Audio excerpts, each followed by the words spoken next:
If you're looking for a behind-the-scenes insight into music, you've come to the right place. Remember to subscribe to be notified of new content.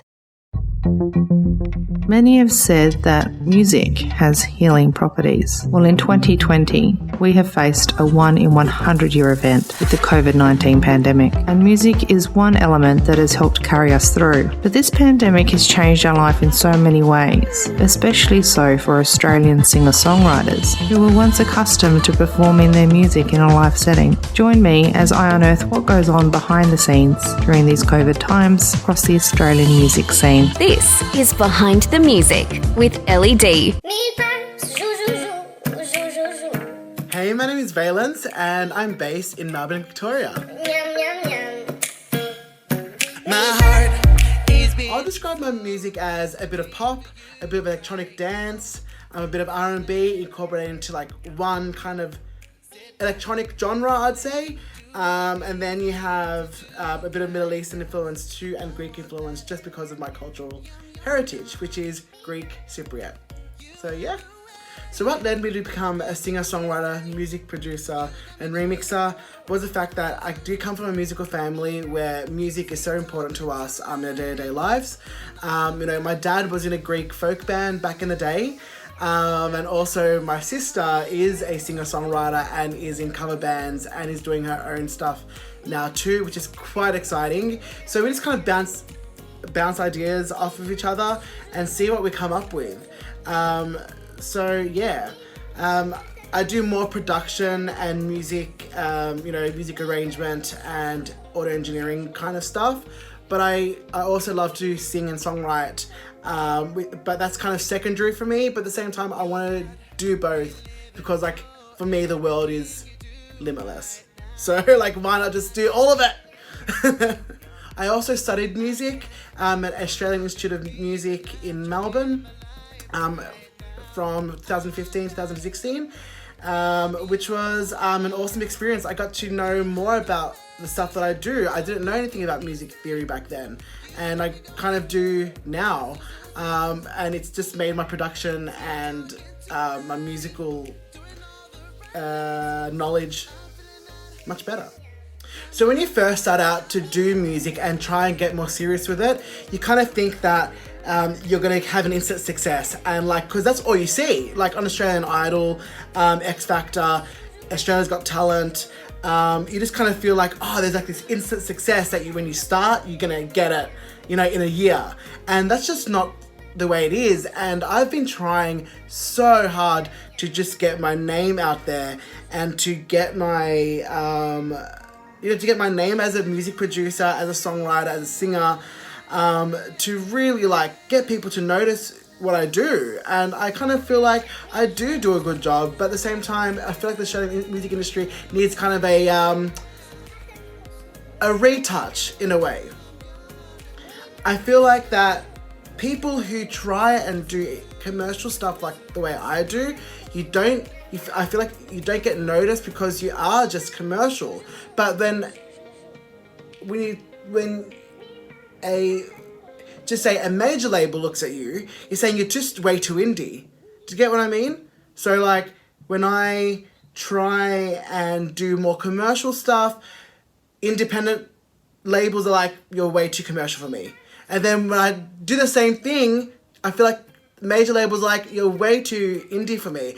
And I don't know where I fit in. And this is my daily struggle when it comes to the Australian music industry. I don't know where I fit in. But I feel like I will fit in one day, and I'm just going to keep going and going and going. I definitely believe that performing live is such a big deal. If you're a singer, people appreciate the fact that you're singing live. It's just the way it is. Like, if you're a good singer, people will hear it. The studio is great. You can manipulate your voice so much. And you know what? I'm guilty of doing all that stuff too. I manipulate my voice in my music too. But at the end of the day, if you're a singer, you have to be a good singer. And that's just the way the cookie crumbles, really. Also, people get to see this other side of you when you sing live. So when you're on the stage and you sing, you've got this huge personality that people haven't seen when they're listening to your vocals, because all they hear is your vocals. I mean, like, they just see this other dimension. Since COVID happened, I haven't been able to sing live as much as I would love to, but I've been doing something with TikTok, for example, where like people can see what I do, can see my goofy side and try and relate to it, and throw in a bit of music in there too, and that's where I'm at the moment. Marketing my brand has been the most hardest thing to do because I feel like I don't fit into one box. I'm a man, a gay man,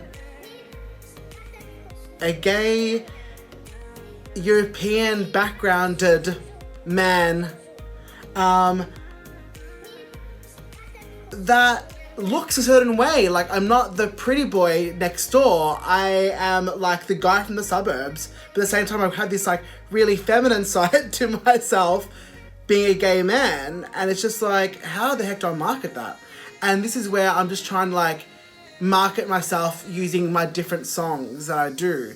For example, my song You, that was a pop dance like floor filler track where that would cater towards the more LGBTQI plus community, whereas my other song called Bed My All, it would cater to my Greek and Middle Eastern kind of side, and try and like focus my marketing towards that.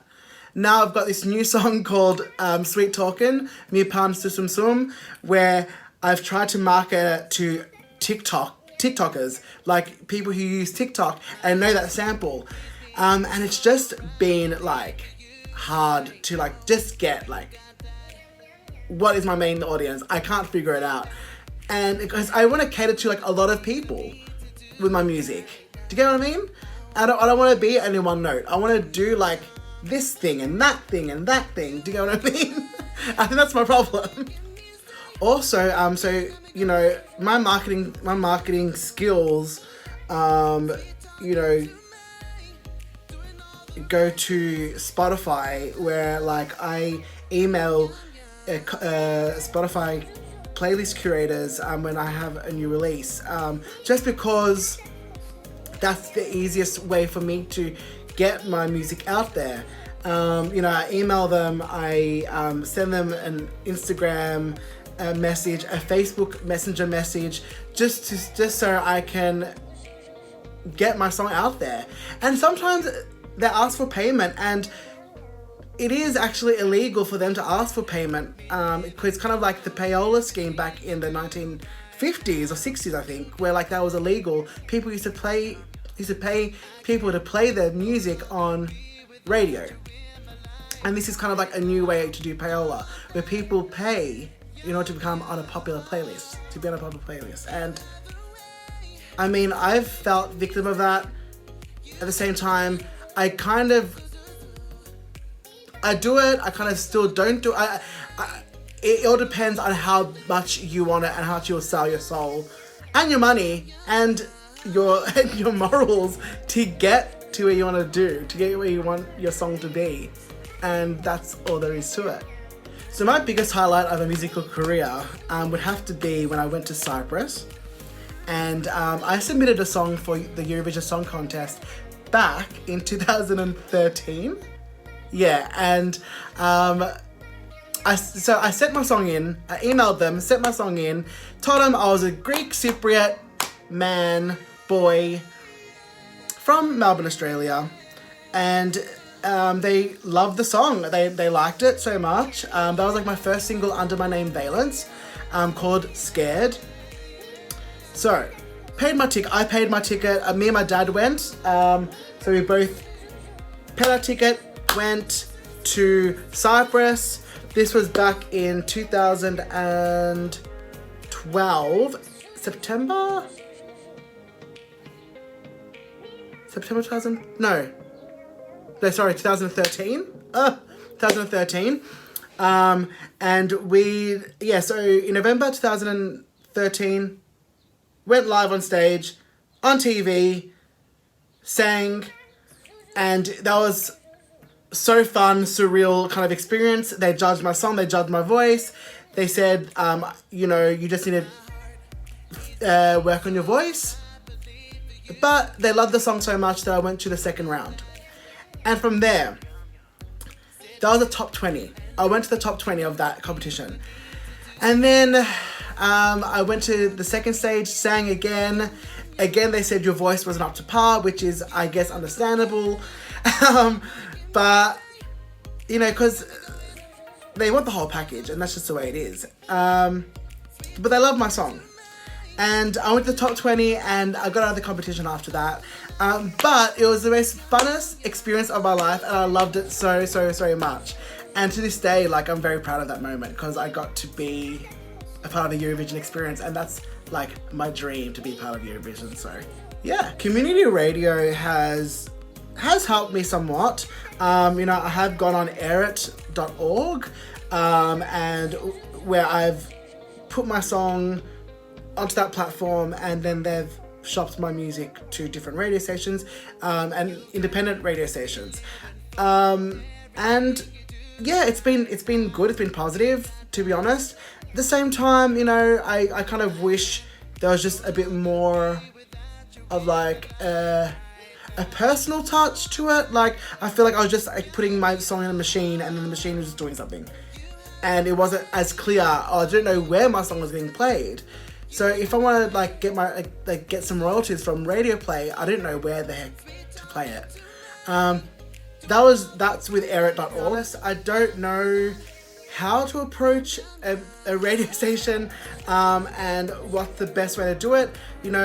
I've sent press releases, as people have suggested for me to do, with an MP3 and the artwork of my music, and sometimes I just don't get a response. And I understand that they get a lot of, submissions and stuff. And yeah, I've had a few mini successes when it comes to my song being played on the radio, but sometimes I just feel like they have an excuse of not to play me, and that's just the way it is.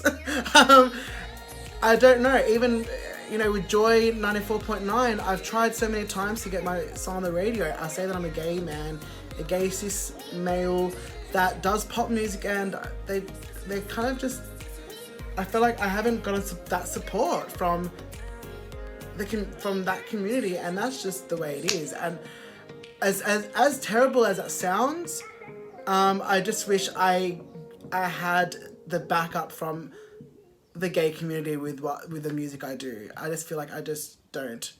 And that's just the sad part of it. So, yeah, very candid. Very, very candid. So I prefer to connect with my audience, usually through my phone, if that makes sense. I like to do TikTok videos, Instagram, I'm very much on my phone 24/7. And I love the fact that I can reach them in a mass kind of form, and just be hey, I'm thinking about you. Hey, look at this thing that I'm doing, and have a laugh at it, because that's what I love to do. I want to bring that positivity and that joy that comes with my personality, and let it rub off on other people. And also the fact that, my music is kind of positive and kind of fun. And that's what I like to do. That's the way I connect with my audience. In saying that, when it's allowed for us to perform live, that's the most funnest part. That was another level. That for me is another level. Where I'll give you an example. When I was in Stockholm, Sweden, when I was living in Sweden for 2 years, I performed live at a gay club, and that was just incredible. The amount of love, the amount of energy that I got from the crowd, the amount of support, it brings, honestly, it warms my heart so much that people love what I do as a performer, and that's just, surreal. Like, that would be my preferred way to get to connect with the audience, doing live performances. And after that performance, this guy that I never met before, like, just messaged me. I told you I'm on my phone all the time. He spoke to me in real life after the performance, and he came up to me and said, like, he goes, you're awesome, like, I want to know more of what you do and all that stuff. And, like, he was just, like, really cool, and that stuck with my mind, like. And then other random people that I didn't know that I met on that night after my performance just said I did a really good job, and that's just, that was just magical. My musical hopes for 2021 is just to keep going, keep getting my name out there, you know, just being myself, being showing that goofy side to myself that I do on TikTok. You know, TikTok is my main focus, to be honest. But I'm also, you know, posting videos on Instagram and YouTube. I've started doing YouTube videos too. You know, on Twitter. I'm just trying to, like, just all over social media, basically.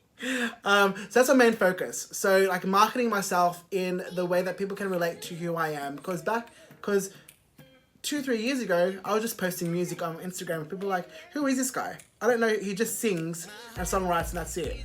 But I think people need to relate to you and like you in order to get noticed. My words of encouragement is to don't give a shit what people say about you and about your music. You're living your truth. You're living what you do. Keep going and get better at it, and just focus on you as a musician and what you want to do as a musician. You know, there's always a comparison between you and someone else, and the comparison is good, don't get me wrong. Like, that's how you learn to become a better artist. But don't forget yourself in that process too. You're your own person, and you have to just keep going. Keep going and doing this, doing you. Do it with love, do it with passion, do it with confidence. And yeah, that's what I've got to say about that. Just be your authentic self, and people will see that you're living your authentic self. Much love, guys. I can't no longer be without you in my life right